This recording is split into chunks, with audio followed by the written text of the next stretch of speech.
The movie starts with a school function in which the children were performing a play very well, and on the other side backstage someone is mixing something in the water, and as soon as they drink it they start vomiting and all their performance gets spoiled and they have to shift them to the hospital immediately. All blame for the incident falls on the function's in-charge teacher while no one pays attention to the real culprit that was Shelby. Why did she do this? Let's find out this in the story. Shelby shifted to this city with her dad 3 months ago and was very sad. The reason for her sadness was her mom's sudden death due to cancer. Shelby, who was an introvert who didn't talk to anyone and didn't share her sorrow with anyone, her dad felt that she may die in the sorrow of her mom's death. That's why he changed the city so that new people, new city, and new school could help her get rid of this sorrow. But actually, in the case of Shelby, his thinking was wrong. She could never get along with people. And even in this new school, when naughty kids make fun of her, she can't control herself and picks up her book and hits the girl hard. As a result, the teacher throws her out of the class, although he knows that Shelby's reaction was wrong, but the second group was at a mistake. That's why he calls Shelby to his office after a while and tells her that if we start taking such people's words seriously, then our life can be very difficult. You should ignore all these things. He also knew about Shelby's mom's death. The professor says that difficult times come to everyone, but you have to face difficult times with confidence and bravery. Shelby also wanted to face this all with confidence, but all her thoughts fly in the air. When she leaves the professor's office, those naughty kids start following her again. She runs and comes to her home because she was in a bad mood. Her dad was trying to cheer her up by showing her her childhood pictures. Seeing them, she got embarrassed and misbehaved with her dad. No one could understand her problem because she was a problem for herself. She was neither smart nor had the confidence to meet people. She was not able to adjust in this normal world. She didn't even have a friend for so many years. In her free time, she used to watch a YouTube show of a disabled girl who had a lot of followers. These people used to follow her because they also had some disability or weakness. Someone was weak in adjusting to society like Shelby, someone was mentally weak, and someone was disabled, and they got confidence by watching this girl. Shelby also liked this world and this community where no one judged her. One day a girl from this community messaged Shelby and Shelby also got a call. She was surprised that why someone is taking so much interest in her. She picked up the call, seeing the face on the screen for the first time. She was scared. She had never seen such a strange face before. This girl wanted to talk to Shelby, but she didn't tell her name to Shelby and told her to call me Bestie. Shelby did not hesitate to talk to her. That's why they soon became good friends, and Shelby started spending all her time with her. Bestie was helping Shelby a lot in increasing her confidence. Shelby goes to school with a new look at her request, new hairstyle, and a little blunt makeup, which was helping her to increase her confidence. Here again, when the mischievous group tries to disturb her, Shelby teaches her a good lesson today. After doing this, she was feeling happy from inside, and because all this was happening because of Bestie, so without thinking anything, Shelby started listening to Bestie's words like an order. Bestie tells Shelby that you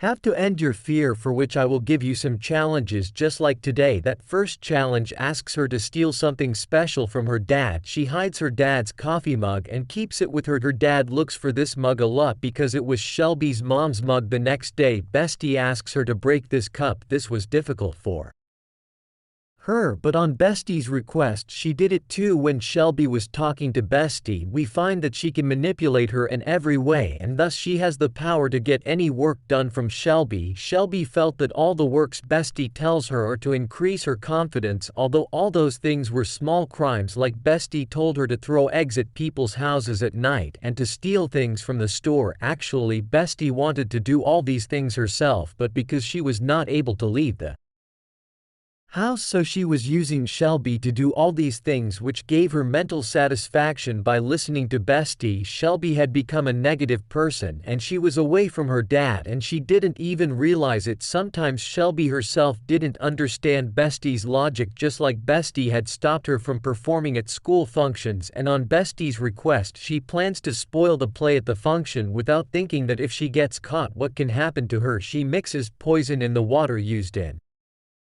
this play.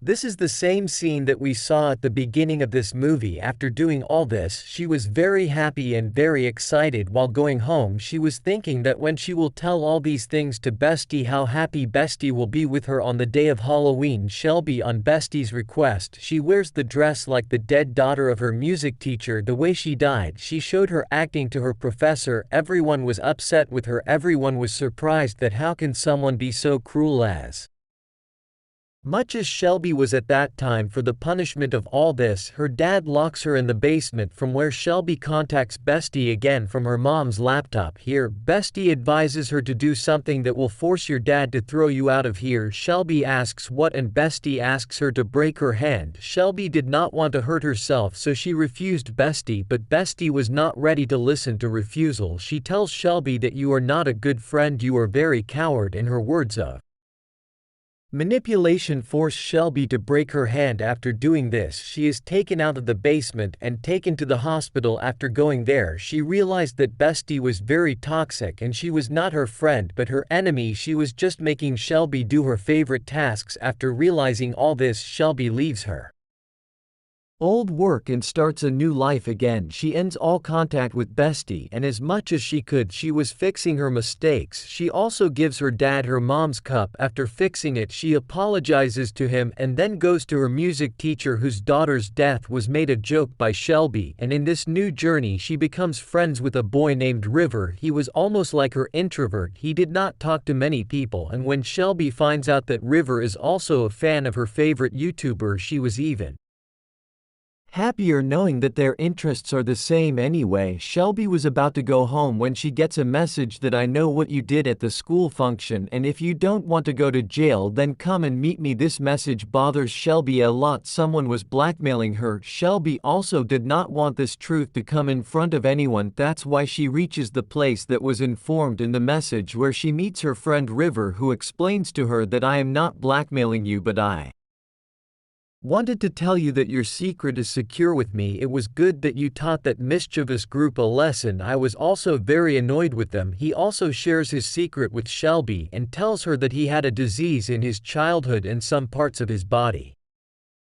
were removed. When the children found out about this, they also started bullying River a lot, and since then, River did not like them at all. Shelby was also happy to know that finally she was getting a friend who was not asking anything in return for her friendship. These people come very close. River had increased her confidence a lot, because of which Shelby had also got a lot of success. She was admitted to a very big school in the country that was in another city, and now she shifted to that city.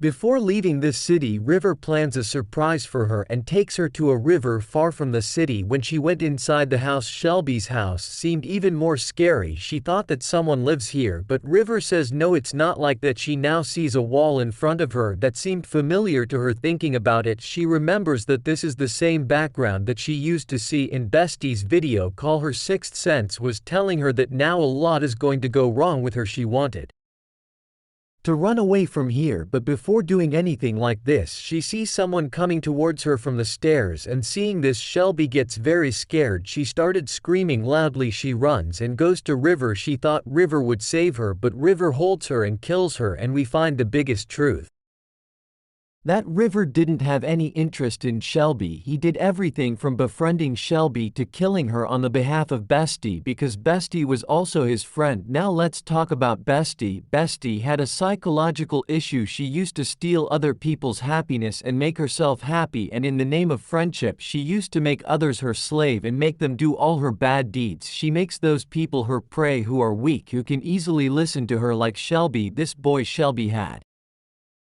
understood the truth about Bestie, so he left Bestie, and by doing this, Bestie got angry, so he sent River to Shelby as per a plan, and finally by killing River and Shelby, she quenched her anger, and this story ends here.